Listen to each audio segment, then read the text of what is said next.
La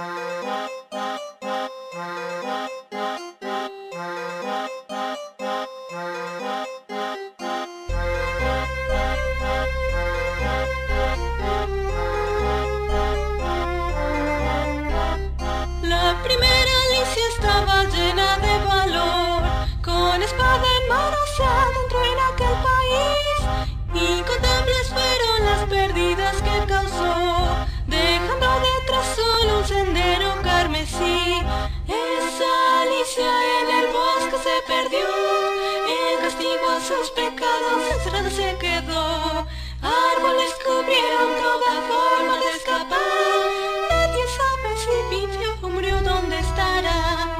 La segunda Alicia tenía una hermosa voz, llenó con su dulce canto el extraño país. El bello sonido aquella Alicia enloqueció, tanta música arruinó a la pobre infeliz. Esa Alicia quiso una rosa cortar, mas su fiel amante al verla no se pudo controlar. Florecieron en su pecho rosas carmesí, qué tragedia amar y estar destinada a morir.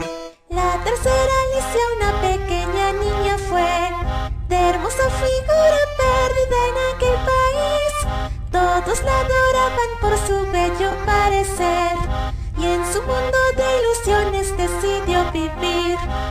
Esa Alicia la reina se volvió, hizo tiernamente de pesadillas se llenó.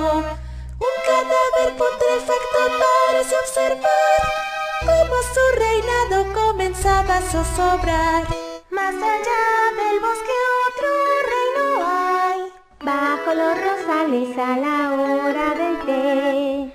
Al reino aquel llegó una invitación, un naipe de corazón.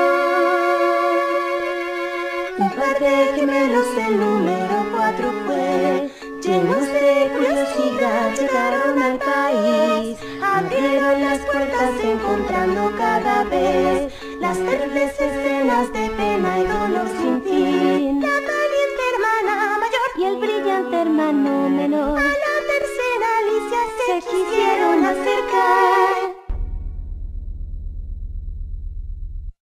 pero su sueño está aún por terminar.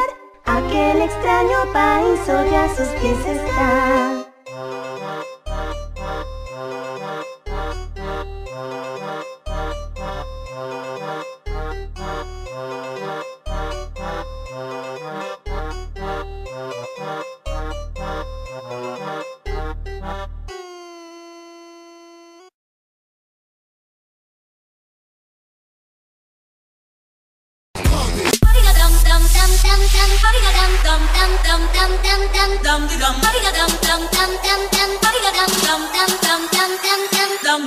Like a Hellcat.